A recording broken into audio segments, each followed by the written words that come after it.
Tim penjinak bom hancurkan 1.200 rudal dan bom Israel yang tersisa di Gaza.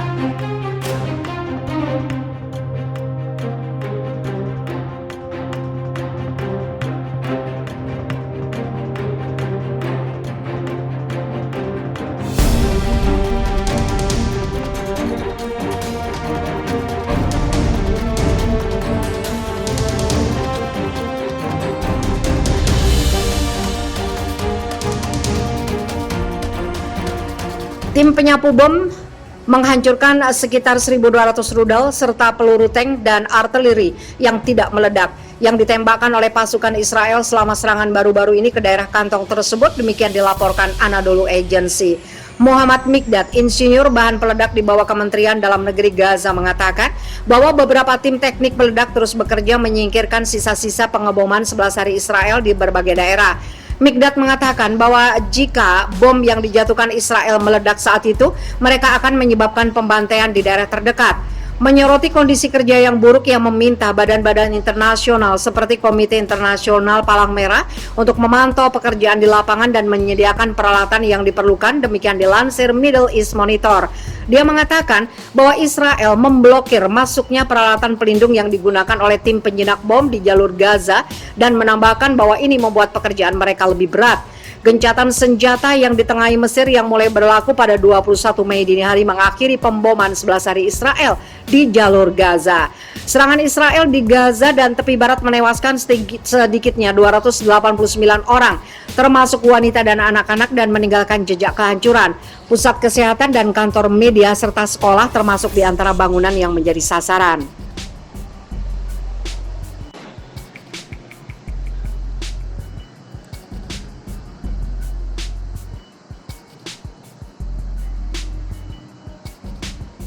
Korea Utara, Israel ubah Gaza jadi rumah pemotongan manusia yang besar.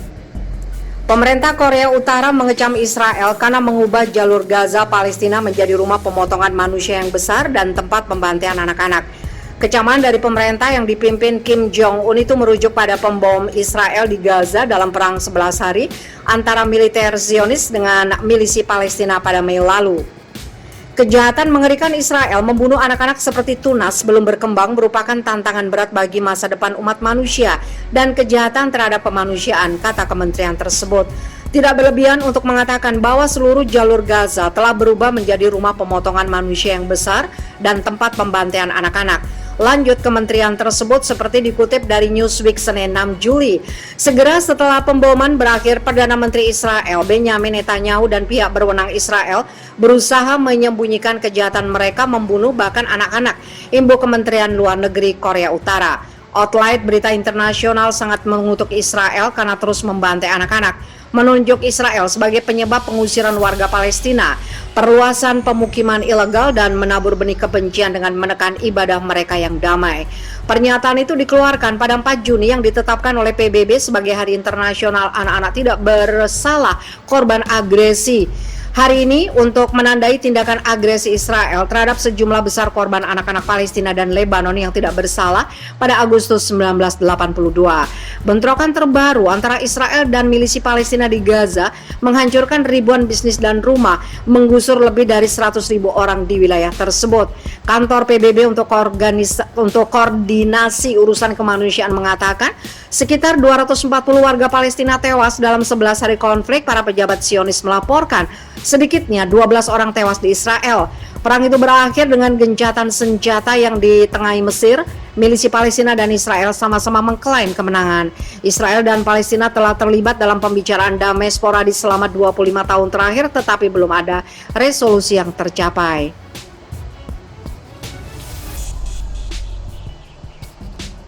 Korea Utara telah lama mengakui kedaulatan Palestina atau semua wilayah yang dikuasai Israel, tidak termasuk dataran tinggi Golan. Pyongyang yang menganggap Israel sebagai satelit imperialis yang bertentangan dengan ideologi anti-imperialis dan anti-kolonialis Korea Utara. Selama beberapa dekade, rezim keluarga Kim Jong-un telah memihak kelompok perlawanan Palestina termasuk milisi Palestina.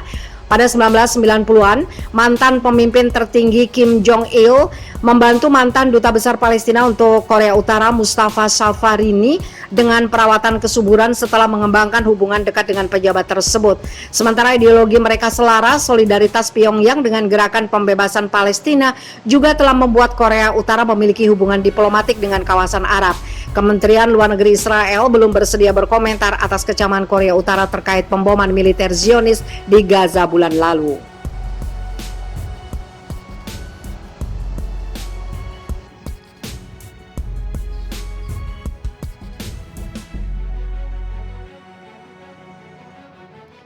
Bunuh menteri, ini pasukan komunis paling ditakuti Israel di Gaza. Situasi keamanan di Gaza, Palestina mulai membaik usai terjadi pertempuran antara kelompok bersenjata milisi Palestina dengan militer Israel. Ratusan warga sipil Palestina tewas akibat serangan peluru-peluru kendali alias rudal Israel Defense Force atau IDF, dan beberapa warga Israel juga dilaporkan tewas akibat serangan roket milisi Palestina. Namun di balik semua pertempuran yang berlangsung selama 11 hari itu, mungkin tidak banyak yang tahu. Sebenarnya milisi Palestina bukan satu-satunya kelompok teroris yang menjadi incaran militer Israel. Malahan milisi Palestina bukan pasukan yang ditakuti IDF. Banyak yang tidak tahu, ada kelompok bersenjata lain yang turut menggempur Israel, dan kelompok ini dikenal paling militan dalam berjuang dan sangat ditakuti IDF. Mau tahu kelompok yang bersenjata? Apakah yang ditakuti militer Yahudi itu? Simak catatan khusus FIFA Militer Jumat 4 Juni 2021 berikut.